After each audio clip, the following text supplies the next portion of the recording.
اور خاص طور پر اگر کوئی رشتہ دار مریض ہے یا ایسا تکلیف میں ہے، آزمائش میں ہے، تو اس کے لیے بالخصوص دعا کریں، لیکن اس کو بیان نہ کریں کہ اس طرح کا خواب دیکھا اور اس کی یہ تعبیر ہے، میں تمہارے لیے دعا کرتا ہوں، تو وہ بیچارہ ویسے ہی پریشان ہو جائے گا۔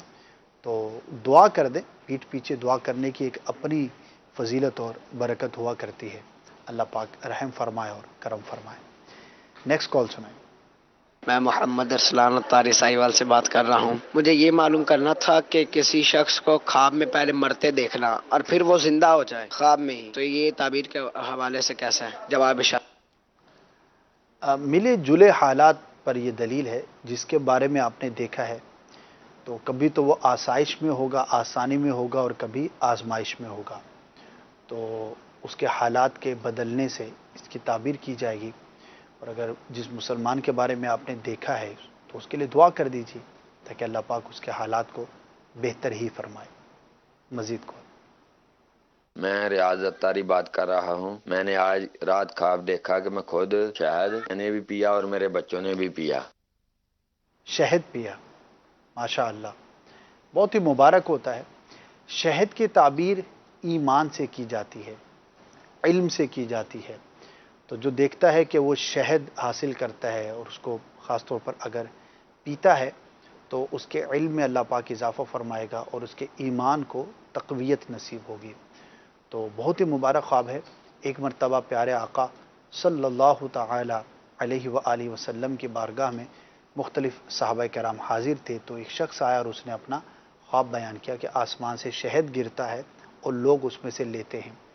تو سیدنا صدیق اکبر رضی اللہ تعالیٰ عنہ بھی حاضر خدمت تھے، تو عرض کیا یا رسول اللہ صلی اللہ علیہ وسلم، اگر آپ اجازت مرحمت فرمائیں تو کیا میں اس کی تعبیر عرض کروں؟ تو آپ صلی اللہ علیہ وسلم نے اجازت دی، تو آپ نے اس کی تعبیر ایمان سے کی کہ لوگ جو ہے وہ اپنے شہد حاصل کرنے کی مقدار کے مطابق ایمان سے حصہ پائیں گے، ان کی تقویت میں جو ہے وہ اضافہ ہوگا۔ تو پیارے آقا صلی اللہ تعالی علیہ وسلم نے اس کی تصدیق فرمائی کہ اے ابو بکر، تم نے صحیح اس کی تعبیر بیان کی ہے، تو اچھا ہے، مبارک ہے۔ شہد ویسے ہی شفا کی علامت ہے، تو اللہ پاک آپ کو، آپ کے اہل خانہ کو ایمان میں مزید ترقیاں عطا فرمائے اور ہم سب کے ایمان کو مزید وسعتیں اور برکتیں نصیب فرمائے۔ مزید کال سنائیں۔ جی، میری ماں نے آج خواب میں دیکھا کہ میں ایک مرغا دیوار میں کھڑا ہوا ہے، میں اسے پکڑنے جا رہا ہوں اور مجھ سے نہیں پکڑا جاتا، اور میری ماں اسے پکڑ کر مجھے دیتی ہے۔ مرغے کو یا مردے کو؟ اچھا، فضول سا خواب ہے، اس کی طرف توجہ نہ کریں۔ بہت سارے خواب ایسے ہوتے ہیں کہ ان کی کوئی تعبیر نہیں ہوتی، اور پریشان بھی نہ ہو، اس کی طرف توجہ بھی نہ کی جائے۔ نیکسٹ عرض یہ ہے کہ میرے گھر والوں نے خواب دیکھا تھا، خواب میں یہ دیکھا کہ مور کا ایک پیارا، بہت ہی پیارا خوبصورت سا، تو وہ انہوں نے ہاتھ میں پکڑا ہوا ہے، تو اس کی تعبیر بتا دیے گا، جزاک اللہ خیر۔ مور کی تو تعبیریں ہیں، لیکن مور کے پر کی کوئی خاص تعبیر نہیں ہے، اور عموماً خوبصورتی کے لیے مور کے پر لوگ گھروں میں رکھتے ہیں، سجاتے بھی ہیں، مختلف گلدانوں کے اندر بھی رکھے جاتے ہیں، تو ہو سکتا ہے اس طرح کا کوئی خیال ہو، تو کوئی تعبیر نہیں اس کی۔ مزید میری امی جان نے حقیقت میں روزہ رکھا ہوا ہے اور وہ دوپہر کو سوئے ہیں، تو انہوں نے خواب میں دیکھا ہے کہ انہوں نے روزہ رکھا ہوا ہے اور خواب میں کوئی چیز وہ کھا رہے ہیں، اور یاد آنے پہ انہوں نے فوراً باہر نکال دی۔ اور دوسرا یہ پوچھنا تھا کہ مردے کو خواب میں زندہ دیکھنا کیسا ہے؟ مردے کو زندہ دیکھنا تو کوئی خاص تعبیر نہیں ہوتی، کیونکہ بعض اوقات ہمارا تعلق ہوتا ہے، اس کو زندگی میں ہم نے بہت دفعہ دیکھا ہوتا ہے، تو اس کو پھر زندہ حالت میں ہم دیکھ لیتے ہیں۔ یہ ڈیپینڈ کرتا ہے کہ آپ نے اس کو کس حالت میں دیکھا، یعنی کہ وہ کیا کر رہا تھا، کوئی بات چیت کی تھی، کچھ لیا تھا، کچھ دیا تھا، یا کیا ہوا تھا۔ اور جو پہلی کیفیت ہے وہ بھی ایک نیچرل کیفیت ہے، عمومی کیفیت ہے، روزے کی حالت میں بھول کر کھا لینا، یاد آنے پر نکال دینا، یا سحری کے وقت کچھ کھا رہے تھے اور پتہ چلا کہ ٹائم ختم ہو گیا ہے تو فوراً بندہ اس کو نکال دیتا ہے، کلی کرنے کی طرف بھاگتا ہے۔ تو ایک ایسی چیز ہے جو ماہ رمضان میں عموماً ہمارے ارد گرد جو ہے وہ ہو رہی ہوتی ہے، یا ہمارے ساتھ کبھی ایسا ہوا ہوتا ہے، تو اس کی کوئی تعبیر نہیں ہوتی، اور ظاہر میں روزہ رکھا ہوا ہے تو انشاءاللہ اس کو پورا ہی کریں گے، اس کی برکتیں